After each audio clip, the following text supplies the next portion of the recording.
Umubano mwiza ni urufunguzo rw'ubuzima. Umubano mwiza cyangwa se urukundo rwiza ruraryoha kandi rufasha ubuzima bwawe kugenda utera imbere, rugufasha muri byinshi cyane. Ubwo rero urukundo rwiza cyangwa se umubano mwiza, umenye ko ari rwo rufunguzo ruzatuma ubuzima bwawe bugenda neza.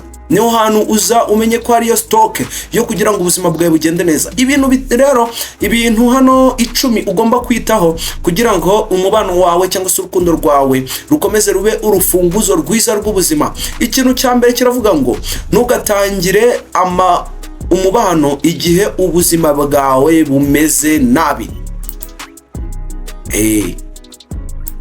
Do not date while you are broke. You are in terrible shape or your life is chaotic. Get your life in order first. Yes, niba uri mu bibazo bikomeye bya mikoro, nta kintu ufite mu buzima bubi cyangwa ubuzima bwawe bwuzuyemo akavuyo, banza wiyubake wa muntu we, wikwirukanka. Umubano mwiza ushingira ku bantu bahagaze neza mu mutwe no mu buzima, si ku bantu bashaka uwabakingira ibibazo byabo.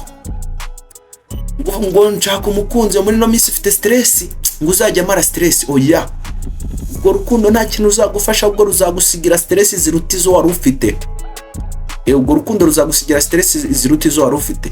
Iga rero kumenya ko utagomba kujya mu rukundo kandi ubizi neza ko udahagaze neza, ubuzima bwawe buhagaze nabi, bumeze nabi, nta mafaranga ufite, uri broke, ufite ibibazo mu buzima busanzwe. Urukundo ntabwo ari ngombwa kuri wowe. Icya kabiri, ariko mbere ko njyaho ndakubutsa ugomba gukora kuri subscribe ino channel yanyu, we igomba kukugira inama z'ubuzima zagufasha gutera imbere. Icya kabiri rero, ugomba kugira umukunzi ugushyigikira cyangwa ntugire n'umwe. Niko bimeze. You should either have a supportive partner or no partner. There are no third option. Nta yandi mahitamo ya gatatu. Negereza mani. Na hagati ihari. Umuntu utagushyigikira, utakumva cyangwa ugutesha agaciro ni umutwaro, aho kuba umukunzi. Ni byiza kuba wenyine kuruta kuba mu mubano ugusenya. Menya umuntu muri kumwe, uyiteho kabisa. Bane nawe umuntu ugushyigikira, uzakuba hafi kabisa igihe byanze. Ko bimeze. Icya gatatu, ntugapfushe igihe n'imbaraga ku mbuga nkoranyambaga n'imibanire itagira umumaro. Bya bintu byanyu mw'abantu mwe. Don't waste your time on energy on social media, everything, all meaningless relationships. Ya mibano itagira agaciro. Umuntu ngo twahuriye kuri Facebook ngo turakundana, oya wikomeza kwangiza igihe cyawe. Igihe cyawe ni umutungo ukomeye cyane. Kukimarira rero kugutekereza cyane ku mbuga nkoranyambaga cyangwa ku mubano utakugeza ku iterambere, ni ukwiyambura ejo hazaza hawe. Utegereje ngo aranyandikira ajya aransubiza ryari, namwandikira aransubiza ryari. Oya, wikwangiza igihe cyawe kuko ni umutungo hazaza. Ni igishoro cyahazaza gikomeye cyane. Kuko nucyangiza ubu ngubu mu hazaza uzagorwa. Icya kane, umubano umaze igihe kinini siwo upimwa nk'uwatsinze. Just because a relationship has lasted a long time doesn't mean it is successful. Ntabwo bivuze ko nyine wagezeyo. Oya, hari imibanire imara imyaka myinshi ariko yuzuyemo umubabaro n'agahinda. Umubano mwiza upimwa n'amahoro, iterambere n'icyubahiro, si umubare w'imyaka umaze. Umubano mwiza upimwa n'amahoro, iterambere n'icyubahiro, si imyaka cyangwa se umubare w'imyaka myinshi mumaze mukundana. Oya. Cya gatanu, iyo wibwira ko ibyishimo biri ahandi ntuzigera ubibona aho uri. If you always believe your happiness is somewhere else, you will never find it where you are. Ubimenye mu gihe utishimiye aho uri ngo wumve ko ari ibyishimo byawe biri, ko mukundana wumve ko ari we byishimo byawe, ko ari we mahoro yawe, kumva ko amahoro yawe uzashakira hari undi muntu ushobora kuba afite ibyishimo byawe, uribeshya cyane. Ibyishimo si ahantu runaka, ni uko utekereza. Ikintu abantu benshi mukibeshyaho, ibyishimo si ahantu runaka, ni uko utekereza wowe aka kanya. Niba udashima ibyo ufite, no mu mubano mushya ntuzigera wumva wishimye. Tangira wige kwishimira aho uri. Tangira wige kwishimira aho uri wa muntu we. Cya gatandatu mbere ko nkijyaho, birumvikana ko hasigaye ibindi bitanu. Tugabyemo kabiri. Ndakwibutsa gukora subscribe, kugira ngo ibintu byose bigende neza cyane. Ubundi tuze ukomeze ubona ibiganiro byinshi tugenda tugukorera, inama nyinshi cyane zizagufasha mu buzima bwawe, byinshi uzageraho, uzacivinga mu mubano wawe. Icya gatandatu rero turi kuganira ku bintu byatuma umubano wawe cyangwa se urukundo rwawe ruba rwiza, rukaba urufunguzo rwiza rw'ubuzima bw'ahazaza. Urufunguzo rwiza rw'ubuzima, ukaba successful, ukagera kuri byinshi byiza mu buzima busanzwe, apana ubw'urukundo. Kuko urukundo rwabaye warugenjeje neza, wakubahirije ibi, rwaba rwiza kandi nawe ukagera kuri byinshi, ugatsinda. Icya gatandatu rero, umuntu utabona amakosa ye aba ateye ikibazo. Ikintu kimenye mu rukundo wa muntu we, iyo umuntu adashobora kwemera intege nke ze, aba adafite ubushobozi bwo kwikosora. Iyo umuntu adashobora kwemera intege nke ze, aba adafite ubushobozi bwo kwikosora. Uwo muntu ashobora kugusenya mu mubano, kuko ahora atekereza ko ari we utunganye. If someone can't acknowledge their flaws and lack self-awareness and pose a danger.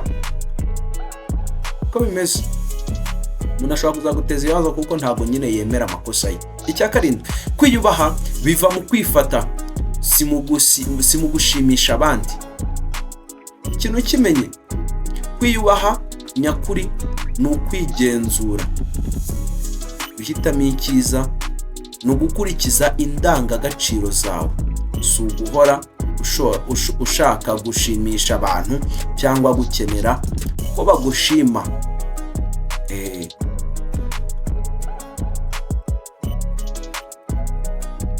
Icyo kimenye rwose. Self-respect is delivered from self-control, not from pleasing other for seeking external validation. Uko bimeze. Icya munani, kwihorera nyakuri ni ukwigeza aho utagitwarwa n'ibyakubabaje, byakubase. Ni kwihorera nyakuri. Kwihorera nyakuri ni ukwigeza aho utagitwarwa, utagitekereza umuntu ngumva urababaye, icyo gihe ubarihoreye. Iyo ugeze aho ubabazwa n'ibyakubabaje, bitakikugira ahandi nyine ibyakubabaje, bitakikugiraho ingaruka, uba waratsinze. Gukura mu marangamutima mabi ni intsinzi ikomeye kurusha kwihorera. Kwihorera nyakuri mw'abantu mwe ni ukwigezaho utagitwarwa n'ibyakubase. Icya cyenda, ubuzima ntibugutegereza, jya uhaguruka buri munsi ukomeza. Nubwo uri burasi ndabivuga gute, nubwo uri mu bubabare, ubuzima burakomeza. Nubwo waba uri mu bubabare ungana ute, ubuzima bugomba gukomeza. Guhagarara ni ukwiyangiza, jya uharanira gutera intambwe nto buri munsi, nubwo waba utumva imeze neza, cyangwa se wowe utameze neza. Life doesn't wait for you to be okay. No, ubuzima buza gutegereza ngo kugira ngo bube bwiza. Oya, wowe nyine ngo umanze umere neza, ubuzima buzaba butegereje muri cya gihe wahuye n'ibibazo, ubuzima butegereza nyine kumererwa neza. Oya, get up every day and keep pushing through. Haguruka buri munsi ugerageze ushyiremo imbaraga, uzabicamo. Icyanyuma ari nacyo cya 10, irekure. Inama za rubanda zidafite aho zishingiye. Bari abantu bahora bakugira inama kwakora kino. Oya, abantu benshi batanga inama batayoboye ubuzima bwabo. Wa muntu uguha inama rwose tiwagera kuri miliyoni utya kandi nawe ubwe ntayafite. Umuntu mwikureho kare. Jya wiga wumve, ariko wifatira imyanzuro yawe ishingiye ku bwenge n'icyerekezo cyawe. Nari bibumve wibima amatwi, ariko bumve, ariko nawe wumvemo icyo ushaka, ugendane n'icyo ushaka. Ntukave mu murongo wangu nuko bakugiriye inama mazi uri kubona nabo ubwabo ntacyo bagezeho. Si kubyo abandi bavuga gusa. Free yourself from society advice. Most people don't know what they are doing. Itandukanye na za nama nyinshi zo muri societe, zo mu baturage, cyo mu baturage cyangwa mu bantu bawe, kuko abantu benshi ntago bazi icyo wowe ushaka gukora, icyo ushaka kugeraho. Bakugira inama bitewe n'icyo bashaka gukora, ariko we nawe uza agaciro kawe, uzi icyo ushaka kugeraho. Reka dusoze mbabwira ngo kora subscribe, ariko wibuke ko umubano mwiza utangirira ku kwiyubaka wowe ubwawe. Iyo uzi agaciro kawe, ukamenya icyo ushaka, ugahitamo neza uwo mubana, ubuzima bugenda neza. Umubano mwiza si amahirwe, ni amahitamo. Ni wowe uhitamo, ntabwo ari amahirwe azaza kugirira. Icyo kintu kimenye kandi ukite wa muntu we. Umubano mwiza si amahirwe, ni wowe uzahitamo. Bino ni ibintu nakubwiye kandi byiza bizagufasha ubuzima bwa mubano wawe mwiza, ukaba kubera urufunguzo rw'ubuzima. Nabivuze icya mbere, ntugatangire. Cyambere nakubwiye ngo ntugatangire umubano igihe ubuzima bwawe bumeze nabi, uri bloqué. Icya kabiri, ugomba kugira umukunzi ugushyigikira, cyangwa ntugire n'umwe. Ntayandi mahitamo ya kabiri ahari. Niba atagushyigikira, byihorere, bivemo. Ntawe ugushyigikira buhoro. Oya, nta kundi bigomba kugenda, ntayandi mahitamo ahari. Ugomba kuba ufite umukunzi umwe ugushyigikira. Niba ntabyo, byihorere. Ntugapfushe igihe n'imbaraga ku mbuga nkoranyambaga n'imibanire itagira umumaro.